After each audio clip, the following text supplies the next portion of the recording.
InsyaAllah malam ini kita akan sambung lagi perjalanan Nabi Muhammad. Kita habiskan pengalaman baginda di langit yang pertama. Selepas itu kita naik ke langit yang kedua kalau sempat. Hadirin yang dirahmati Allah sekalian, mulanya kita lihat apa yang dinukilkan oleh tuan kitab kita Syekh Daud Fatani.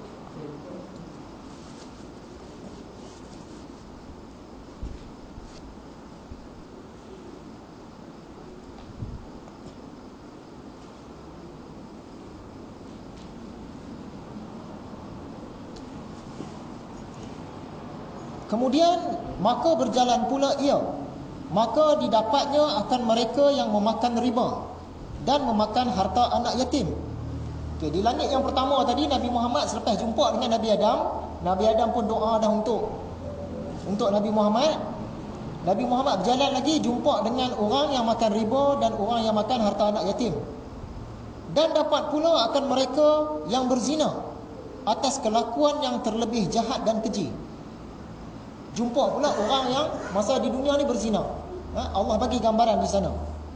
Kemudian melihat akan orang yang berzina itu bergantung dengan susu mereka. Orang yang berzina di dunia ni yang perempuan digantung dengan buah dada dia. Ya, bukan dengan tangan, bukan dengan leher, bukan dengan kaki. Okey. Apa yang diceritakan oleh Tuan Syekh Daud Fatani ini sikit. Jadi kita tengok dalam hadis-hadis sebagaimana yang ada dalam nota kita.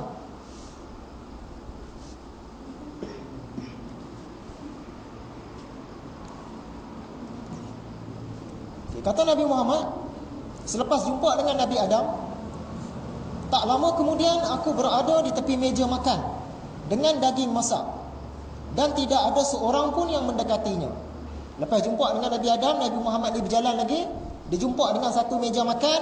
Dekat atas meja makan ni ada daging yang dah masak. Daging yang elok lah. Tapi tak ada siapa pun pergi makan. Kemudian pada meja lain ada daging yang sudah busuk dengan bau yang sangat menjijikkan. Namun di situ ada banyak manusia yang memakannya. Ada meja lain pula, ada daging busuk atas tu. Ramai manusia pergi makan.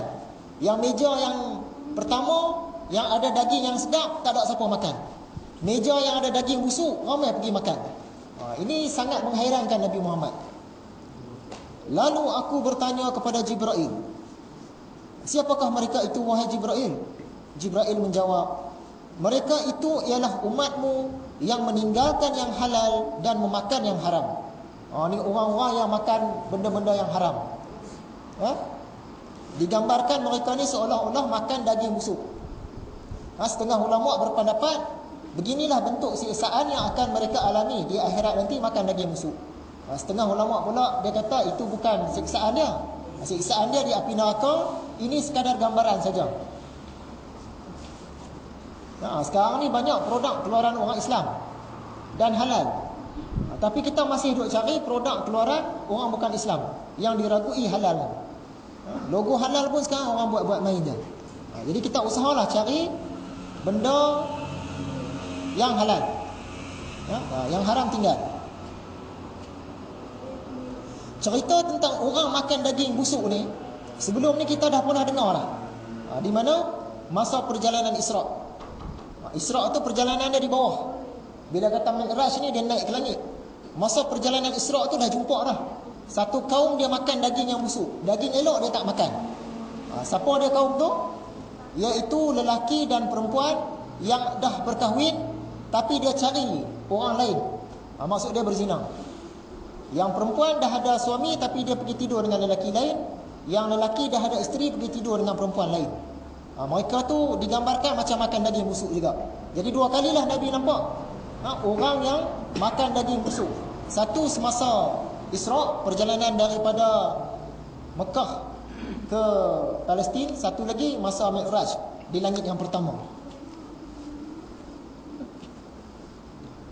Tak lama kemudian aku melihat satu kaum yang perutnya sebesar rumah. Jumpa pula ramai orang, perut mereka ni masing-masing besar, sama besar dengan rumah. Punya besar.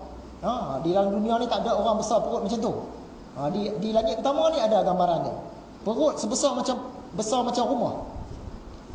Mereka jatuh tersungkur setiap kali bergerak dan mereka berkata, Ya Allah, janganlah jadikan hari kiamat.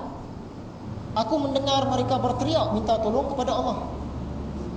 Sebabkan perut ni besar sangat, nak bawa tak larat. Bila berjalan ni jatuh rabah. Jalan ni jatuh rabah.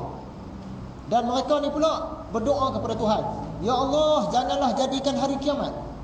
Sebab apa? Sebab takut. Dah tahu dah, bila bangun pada hari kiamat nanti akan kena siksa lagi teruk. Macam itulah. Sebab tu mereka ni takut dengan hari kiamat. Cerita tentang hari kiamat ni kita dah kuliahkan dulu. Bila sebut hari kiamat, maksud dia ada dua kejadian. Kiamat yang pertama maksud dia kehancuran alam. Kiamat yang kedua maksud dia kebangkitan semula. Dua-dua itu disebut sebagai hari kiamat.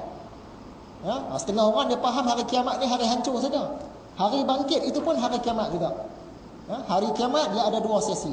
Masa hancur pun kiamat, masa bangkit semula pun kiamat juga. Yang mereka takut ni bangkit semula tu. Bila bangkit semula, mereka akan disoal jawab, jenuh, dan akan mendapat siksaan. Siapakah mereka itu, wahai Jibril? Tanya pula Nabi Muhammad tadi kepada Jibril, yang orang perut besar macam rumah tak larat jalan ni siapa dia? Jibril pun menjawab, mereka itu ialah umat kamu yang memakan riba. Ni orang yang makan riba. Mereka tidak dapat berdiri melainkan seperti berdirinya orang yang kerasukan syaitan lantaran penyakit gila. Orang yang makan riba ni digambarkan macam orang gila, dan orang-orang yang kerasukan syaitan. Setengah orang dia tak percaya kerasukan. Ni ada hadis dia bagi tahu. Nabi Muhammad sahkan memang ada kerasukan syaitan, kerasukan jin. Jadi cerita tentang riba pun kita dah sentuh dalam salah satu kuliah kita. Semasa kita membicarakan kitab 40 hadis peristiwa akhir zaman. An Abi Hurairah radhiyallahu anhu qala Rasulullah sallallahu alaihi wasallam, la ya'tiyanna 'alan nasi zaman la yabqa minhum ajadun illa akala riba faman lam ya'kul asabahu min ghabari. Rawahu Ibnu Majah. Satu hadis sabdaan Nabi yang diriwayatkan oleh Imam Ibnu Majah daripada Abu Hurairah radhiyallahu anhu, Rasulullah sallallahu alaihi wasallam bersabda, akan tiba suatu zaman tidak ada seorang juga pun kecuali ia terlibat di dalam memakan harta riba. Kalau ia tidak memakannya secara langsung, ia akan terkena juga debu-debunya. Bila zaman ni, zaman sekarang, kata Nabi Muhammad akan sampai satu zaman, waktu tu semua orang akan terlibat makan harta riba. Kalau tak terlibat secara langsung pun dia terkena CP-CP. Bila tu zaman sekarang, kalau nak dikaji, memang kita ni terlibat dengan riba lah. Walaupun CP-CP. Jadi cerita riba ni panjang, kita dah hurai dah dulu.